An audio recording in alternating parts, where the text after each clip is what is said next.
Yəni malın qüsurlarını demir. Çünki nəyə görə? Çünki şeytan ona qorxu verir. Rəbbimiz ayət kərimədə buyurur ki: "Əş-şeytanu ya'idukumul faqr." Şeytan sizi nə ilə qorxuzur? Kasıbçılıqla qorxuzur. Ya'idukumul faqr. Sizi kasıbçılıqla qorxuzur. Sən fikirləşirsən ki, sən o eybi deyərsən, o mal əlində qalar, satılmaz. Yox. O zaman sən itirirsən. Malın nə eybi var? Əgər bilirsənsə, onu deməlisən. Bilmirsənsə, onun məsuliyyətini daşımırsan. Nə ki bilirsən, artıq sənin üzərində fərzdir, vacibdir ki, haqqdır ki, onu qarşı tərəfə o malın eybini xatırladasan və əks halda heç zaman ondan xeyir tapa bilməzsən. Birincisi, o qulun haqqını yemiş olursan. Qul haqqı da qiyamətə qədər bağışlanmır. Qiyamət günü öz haqqını gəlib alacaq o səndən. Sən elə bilirsən ki, bunun eybini gizlətdin, o malı satdın və qutardın. Yox. Ola bilər satarsan, pul da qazanarsan. Ancaq o insan qiyamət günü gəlib öz haqqını səndən alacaq. O dəhşətli gündə. Və sən də istəməyəcəksən ki, sənin savabın getsin. Ancaq bu dünyada onu düşün ki, sən onun eybini deməməklə qiyamət günü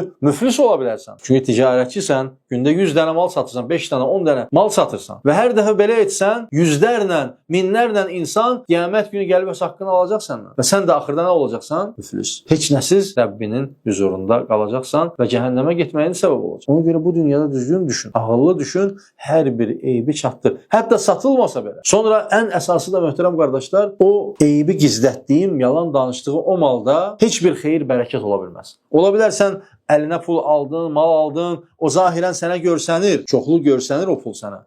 Ancaq onun heç bir bərəkəti olmaz. Ona görə çox təhlükəli bir məsələdir. Ona görə müsəlman, mömin hər zaman o satdığı hər bir şeyin eybini insana qarşı tərəfə çatdırmalı. Əks halda ona çox böyük fəsadı var qiyamət günü və bu dünyada onun bərəkətini görməz, axirətdə də onun əzabını görər və o insanın da haqqını geri qaytarmış olar və qaytarması üzərinə vacib olar. Bəli.